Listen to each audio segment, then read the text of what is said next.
저는 28살의 직장인으로 원룸에 살고 있습니다. 1층에는 주인 집으로 중학교 다니는 딸과 40대 후반의 부부가 살고 있었죠. 주인 집과 그리 가깝게 지내지는 않았지만 주인 아줌마와는 임대료와 세금 때문에 한 달에 두어 번 왕래하며 지냈어요. 하지만 최근 몇 달간 아래층의 부부싸움이 잦아지면서 저희 세입자는 물론 동네 전체가 시끄러웠어요. 어찌나 소리를 지르며 싸우는지 고성과 물건 부딪히는 소리에 놀라 몇 번이나 잠을 설치곤 했거든요. 그러다 어느 날 또 한 번 정말로 동네가 떠나갈 듯 심한 다툼 끝에 아저씨가 짐을 싸들고 집을 나가버렸습니다. 들리는 소문에 아저씨가 밖에서 어린 여자와 새살림을 차렸다더군요. 그러던 어느 날 일이 벌어졌습니다. 토요일이었죠. 일찍 일을 마치고 집에 와서 할 일 없이 뒹굴거리며 TV를 보고 있는데 문득 친구 녀석들과의 약속이 생겨버린 겁니다. 약속 시간에 늦는 걸 생각조차 하지 않는 저는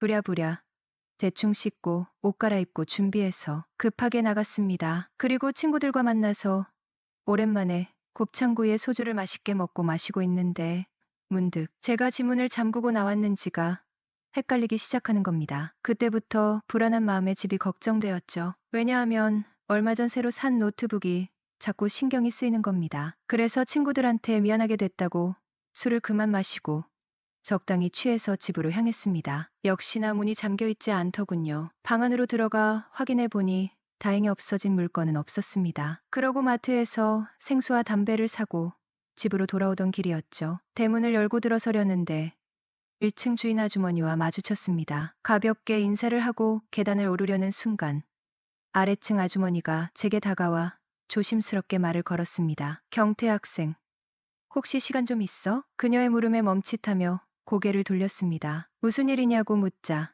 아주머니는 어색한 웃음과 함께 답했습니다. 족발을 시켰는데 영숙이가 친구네에서 자고 온다고 해서 혼자 먹게 됐거든. 혼자 먹기엔 양이 너무 많고 같이 먹지 않을래?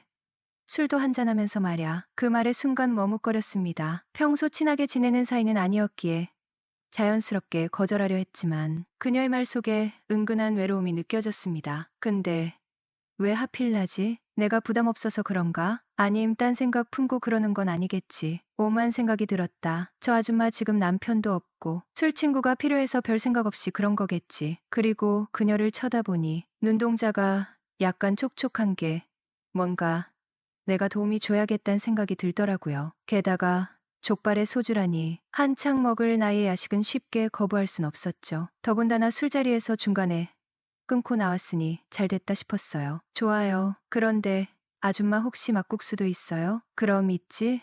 아싸. 내가 다 맛있게 먹어줄게. 생각만 해도 군침이 돌았습니다. 아줌마, 저 옷만 좀 갈아입고 내려올게요.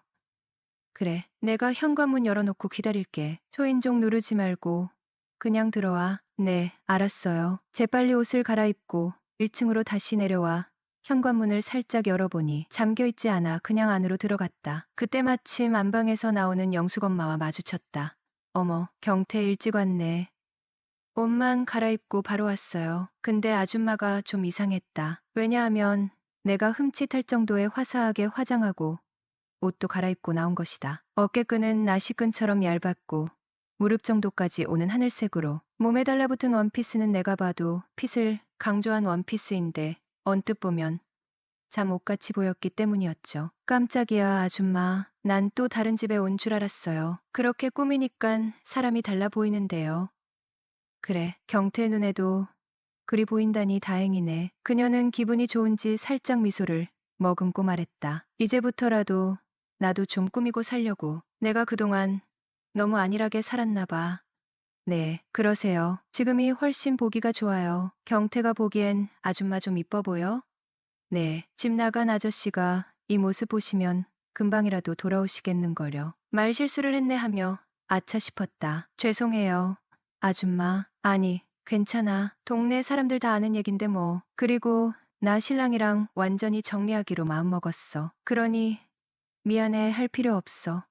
네, 그녀가 그날 왜 그리 이해할 수 없는 짓을 했는지 알 것 같았다. 사람은 누구나 인생에 큰 변화와 맞닥뜨릴 때 심적으로 동요하게 되고 새로운 걸 찾게 되니 말이다. 아마도 그날 밤 나와의 술 한 잔이 그녀에게 새로운 출발이란 생각이 들었습니다. 그리고 잠시 뒤 그녀와 술자리가 이어졌어요. 처음에는 다소 어색했지만 술 한 잔 두 잔을 마시면서 조금씩 취기가 오르자 서로의 속 깊은 대화가 자연스럽게 흘러갔습니다. 아줌마는 부부의 문제와 고민들을 이야기하고 저는 사회생활과 연애사에 대한 고민에 대해 솔직하게 이야기를 했죠. 대화도 술술, 술도 술술, 남녀 간의 이야기도 술술. 대화는 점점 뜨거워졌어요. 근데 둘의 대화가 너무 잘 통하는 거예요. 그렇다 보니 별의별 이야기를 다 하게 되었습니다. 서로의 고민에 공감하고 위로해 주다 보니 그 순간이 너무나도 따뜻하고 편안하게 느껴지던 거예요. 근데 아저씨랑은 왜 그렇게 되신 거예요? 한숨을 길게 내쉬는 그녀는 고개를 숙인 채 싸운 이유보다는 남편의 욕을 하고 있었고 한참을 그렇게 욕만 해대던 여자는 고개를 들더니 대답 대신 냉장고에서 소주 한 병을 꺼내오더니 글라스 잔에 반 정도를 채우고 그대로 벌컥벌컥 마시버렸습니다. 그 인간 그러고 나갔으니까 앞으로는 안 들어올 거야. 그년한테 갔겠지 뭐. 진정하시고 천천히 마시세요. 그러다 저 혼자 두고 뻗겠어요. 아직은 괜찮아. 걱정 마. 사실은 말야. 그 사람 회사 여직원이랑 바람났어. 처음엔 나도 화딱지가 나서 이혼 안 해주려고 했는데 이미 나한테 마음 떠난 사람 계속 붙잡아서 뭐 하겠어. 내 신세만 더 처량해지지. 맞아요. 아줌마도 아직 한창인데 아저씨처럼 어린 남자 만나서 행복하게 살면 되는 거죠. 그게 아저씨한테도 최고의 복수라고 생각해요. 경태 총각 보기보단 말도 잘하네 그래. 알고 보니 아저씨는 2년 전부터 여직원이랑 살림을 차렸다고 한다. 그럼 앞으로 이 집은 어떻게 되는 거예요? 내 앞으로 명의 이전하기로 했어. 그리고 현금 조금이랑. 와, 아줌마 앞으로는 사모님이라 불러야겠네요. 갑자기 사모님은 무슨? 그냥 편하게 부르면 되지. 그나저나 내가 경태 총각 앞에서 별소리 다 하네. 혼술하려다 경태 총각을 딱 마주치는 순간 같이 먹고 싶어지더라고. 아뇨, 전 신경 쓰지 마세요. 저도 한잔하고 싶었거든요. 그랬어. 호, 그럼 다행이고 암튼 오늘 경태 총각 때문에 기분이 많이 좋아졌어. 근데 아줌마, 저랑 술 마시는데 왜 이리 이쁜 옷 입고 한껏 꾸미셨어요? 응, 그야 당연히 경태한테 잘 보이려고 그랬지. 여자는 원래 남자 이뻐 보이고 싶어 하는 게 본능이야. 하하, 그럼 아줌마한테는 제가 남자예요? 당연히 남자지. 우리 신랑도 14살 어린 여자랑 바람났거든. 그때부터 나도 그녀를 달리 생각하고 싶어졌다. 그 얘기를 듣고는 한참 동안 침묵이 흐르고 있었고 아주머니는 술 기운을 이기지 못하고 한참이나 고개를 숙이고 있었다. 경태 총각, 나 좀 취한 것 같아 해.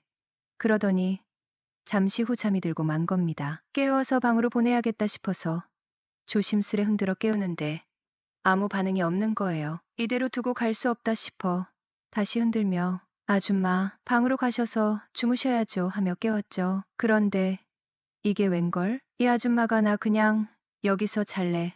경태 씨도 이리 와 하며 절 끌어당기는 거 아닙니까? 근데 분명한 건 제 이름을 불렀다는 겁니다. 경태 총각도 아니고 경태 씨라니. 갑자기 기분이 이상해지면서 저도 같이 있고 싶다는 생각이 들더군요. 게다가 그녀가 먼저 살며시 안기는 겁니다. 그래서 그만 저질러 버렸습니다. 그리고 다음 날 새벽 조심스레 그 집을 빠져나왔습니다. 그런데 왠지 아쉬운 기분. 일요일 하루 종일 그녀 생각에 이상야릇한 기분에 젖어 있었습니다. 그리고 며칠간 그녀를 볼 수 없었죠. 그리고 일요일 오후 집에서 TV를 보고 있는데 그녀가 찾아왔습니다. 그녀가 하는 말이 그날 일은 내가 미안했어. 총각한테 그러면 안 되는 거였는데. 그래서 저는 괜찮아요. 저도 아줌마한테 관심 있어요 라고 제 맘을 표현했죠.